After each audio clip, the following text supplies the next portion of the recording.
SP MP Ziaur Rahman has claimed innocence and has claimed that the charges against him are completely fabricated.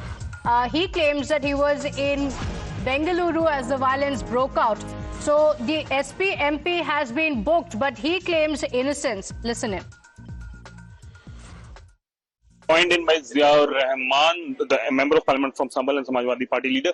जिया, संभल में जो हुआ, BJP का कहना है कि समाजवादी पार्टी और उनके नेताओं ने जानबूझ के आपके ऊपर एफआईआर भी दर्ज हुई है रसूखों के खिलाफ.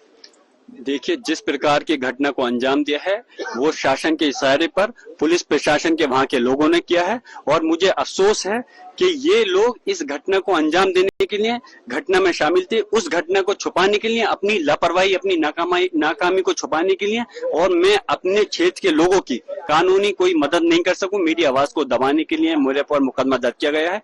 जब मैं वहां मौजूद नहीं था, उस दिन मैं स्टेट से भी बाहर था, all India Muslim personal law board की बैठक अटेंड करने बेंगलोर गया था, मेरे खिलाफ मुकदमा कैसे दर्ज कर सकते हैं ये लोग.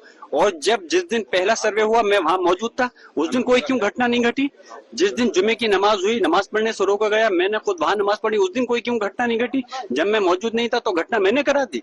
अरे मुझे अफसोस है, ये पुलिस प्रशासन के लोग, जब सरकार बदलेगी तो इंसाफ जरूर होगा और मैं मांग करता हूँ, क्योंकि मुझे सरकार से कोई इंसाफ की उम्मीद नहीं है, लेकिन मुझे उम्मीद है कि अभी देश की अभी आगे अदालतें हैं कि वो जो इंसाफ करेगी. और जिन लोगों ने आज इस संभल को जलाने का काम किया है, पूरे प्रदेश और देश की एकता को तोड़ने का काम किया है, जो संविधान की धज्जियां उड़ाई हैं, उनके खिलाफ न्यायिक जांच होनी चाहिए और उनके खिलाफ जांच के साथ जो संलिप्त अधिकारी पाए जाएं जिन्होंने हत्या की है, हत्या का मुकदमा दर्ज करके उनको सलाखों के पीछे भेजना चाहिए, जिससे कि पीड़ित परिवार को इंसाफ मिले और आने वाले समय के अंदर इस प्रकार की कोई घटना को अंजाम नहीं दे. साहब, एक और सवाल है कि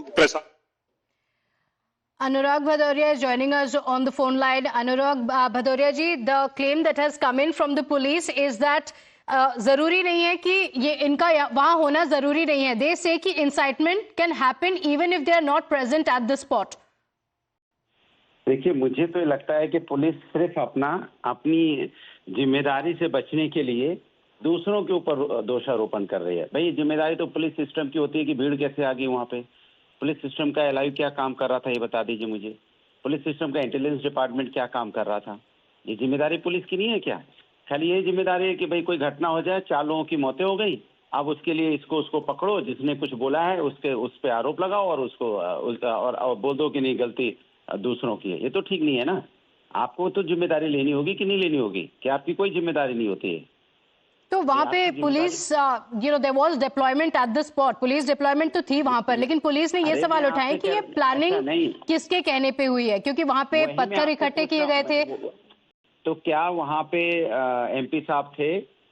क्या वो वहां मौजूद थे तो बता दीजिए. जी, पुलिस ने इसका डायरेक्ट जवाब दिया है. उन्होंने कहा है कि किसी का जरूरी नहीं है कि वो उसी जगह पे रहे, not necessary he is eight the spot, वो कहीं और से भी इंसाइट कर सकते हैं. अरे तो सारा दिन ऐसे हिंदू मुस्लिम की बात करते रहते हैं भारतीय जनता पार्टी के नेता, तो उन पे भी कर दो ना. वो तो सारा दिन चिल्लाते ही रहते हैं, कुछ ना कुछ बोलते ही रहते हैं. इसका क्या मतलब हुआ?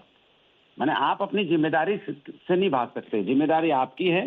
कैसे वहां पे वायलेंस हो गया, कैसे 4 लोगों की जान चली गई, सरकार अपनी और प्रशासन जिम्मेदारी से नहीं बच सकता.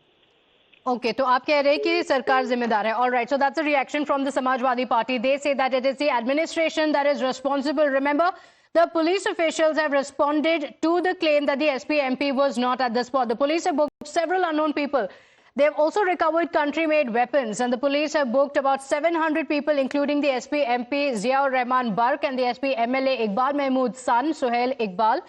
The Samajwadi Party has said that they do not have any inkling of what was happening. They have put the blame on the state administration. But listen in to how the SP had provoked and justified the violence. Sir, Sambhal में आज सर्वे करने गई थी team, वहां पर पत्थरबाजी हुई है पुलिस के. तो होगी पत्थरबाजी, पुलिस ऐसे कार्रवाई करेगी. लूटेगी अगर तो आगे चल के लोग क्या करेंगे, निराश हो. सर, संभल में आज सर्वे करने गई थी टीम, वहां पर पत्थरबाजी हुई है पुलिस के. तो होगी पत्थरबाजी, पुलिस ऐसे कार्रवाई करेगी. लूटेगी अगर तो आगे चल के लोग क्या करेंगे, निराश हो. ये एक प्री प्लान घटना है और अफसोस की बात यह है कि इसमें ख़ास तौर से मुस्लिम समाज के लोगों को जो टारगेट कर करके काम किया जा रहा है इस प्रदेश और देश के अंदर, इससे ज़्यादा बुरा हाल शायद आज़ादी के बाद में कभी नहीं हुआ होगा. और जिस प्रकार प्लेसेस ऑफ वर्शिप एक्ट का उल्लंघन किया जा रहा है, जब पार्लियामेंट ने एक कानून बना दिया 1991 में कि 1947 15 अगस्त से जो धार्मिक स्थल मस्जिद नहीं, जो भी धार्मिक स्थल अस्तित्व में है उनके साथ किसी प्रकार की कोई छेड़खानी नहीं होगी, वो अपने उसके अंदर ही रहेगा।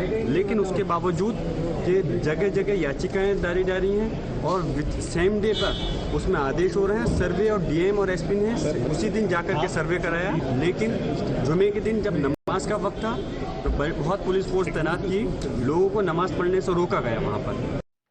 Now, you heard what the Samajwadi Party leader said. They said that the SP MP was not at the spot, not in the area, was in Bengaluru instead. So while the SP netas openly provoked and have now blamed the state administration, here's how the police version is on how there was a clear case of provocation and why the SP netas have been booked.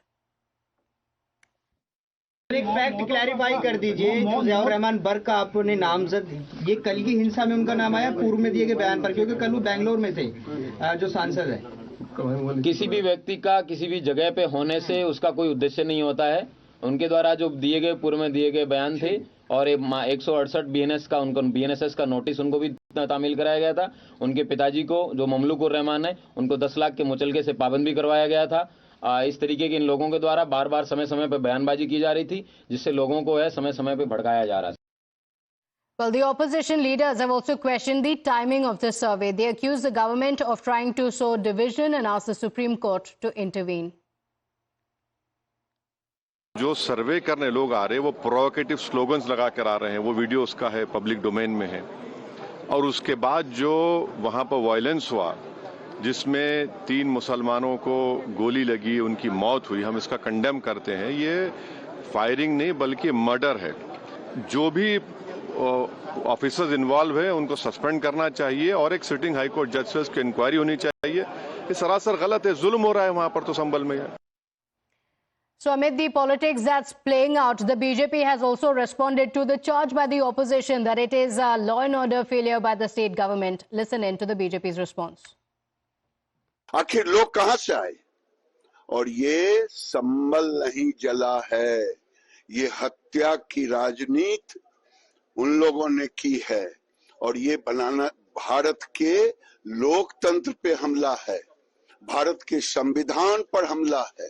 जिस ढंग से इन्होंने कभी गोधरा में किया था pre plant, उसी तरह से प्री प्लांट करके जो लोग कहते हैं इसकी जरूरत क्या है, मैं उनसे पूछना चाहता हूं, सर्वे होने की जरूरत क्यों नहीं है?